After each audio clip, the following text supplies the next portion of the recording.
Kabar terbaru yang cukup panas datang dari sengketa wilayah antara Australia dan Indonesia di gugusan Pulau Pasir. Tak main-main, ternyata selama ini ada satu wilayah yang direbut Australia dari Indonesia, bahkan kawasan yang diperebutkan itu pun diperkirakan mengandung potensi sumber daya migas yang cukup besar. Namun jika wilayah tersebut direbut kembali oleh Indonesia, perang senjata pasti akan terjadi. Australia semakin menjadi-jadi dengan mengambil satu demi satu pulau milik Indonesia. Perang senjata makin akan terjadi. Australia semakin menjadi-jadi dengan mengambil satu demi satu pulau milik Indonesia. Dikutip dari banyak sumber berita bahwa wilayah yang diperebutkan ini adalah gugusan Pulau Pasir atau Australia, menyebutnya dengan nama Asmoris beserta kawasan di sekitarnya. Gugusan Pulau Pasir di Laut Timur ini pun sebenarnya lebih dekat jaraknya dengan Indonesia, yaitu hanya 140 km di sebelah selatan Pulau Rote Nusa Tenggara Timur, Indonesia. Sedangkan dibandingkan dengan Australia, kawasan ini pun berada sejauh 320 km dari pantai barat utara Australia.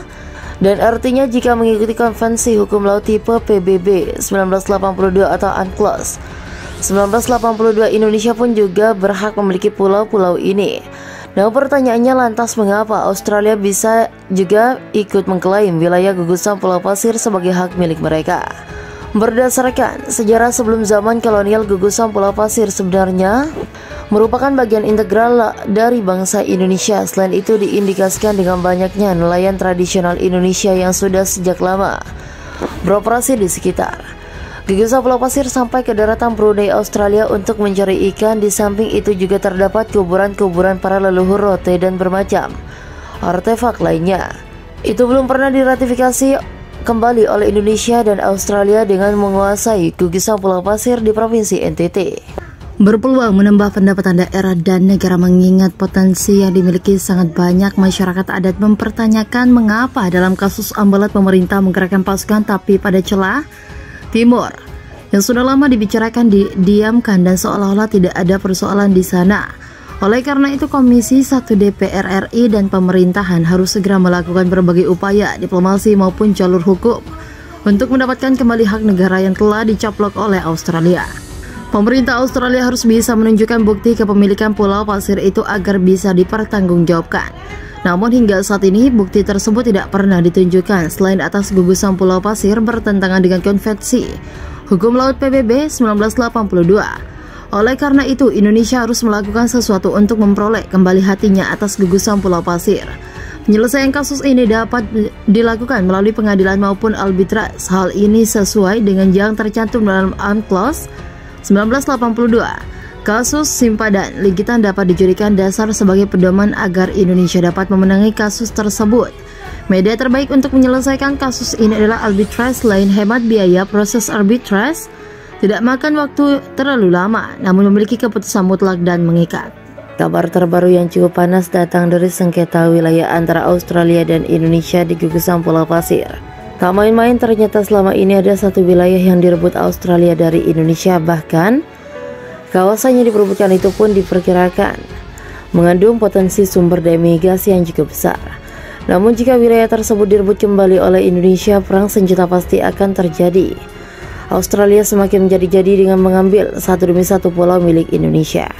Perang senjata makin akan terjadi. Australia semakin menjadi-jadi dengan mengambil satu demi satu pulau milik Indonesia. Dikutip dari banyak sumber berita bahwa wilayah yang diperebutkan ini adalah gugusan Pulau Pasir atau Australia, menyebutnya dengan nama Asmoris beserta kawasan di sekitarnya.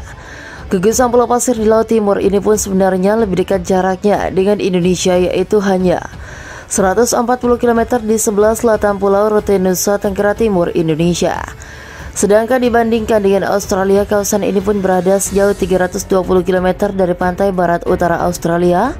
Dan artinya jika mengikuti konvensi hukum laut tipe PBB 1982 atau UNCLOS 1982, Indonesia pun juga berhak memiliki pulau-pulau ini. Nah, pertanyaannya lantas mengapa Australia bisa juga ikut mengklaim wilayah gugusan Pulau Pasir sebagai hak milik mereka?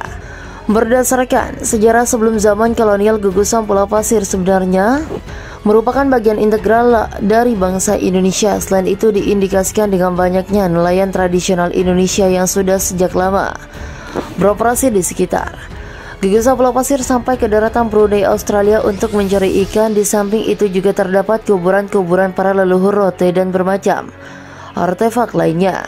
Itu belum pernah diratifikasi kembali oleh Indonesia dan Australia dengan menguasai gugusan Pulau Pasir di Provinsi NTT. Berpeluang menambah pendapatan daerah dan negara mengingat potensi yang dimiliki sangat banyak. Masyarakat adat mempertanyakan mengapa dalam kasus Ambalat pemerintah menggerakkan pasukan tapi pada celah Timur yang sudah lama dibicarakan didiamkan dan seolah-olah tidak ada persoalan di sana.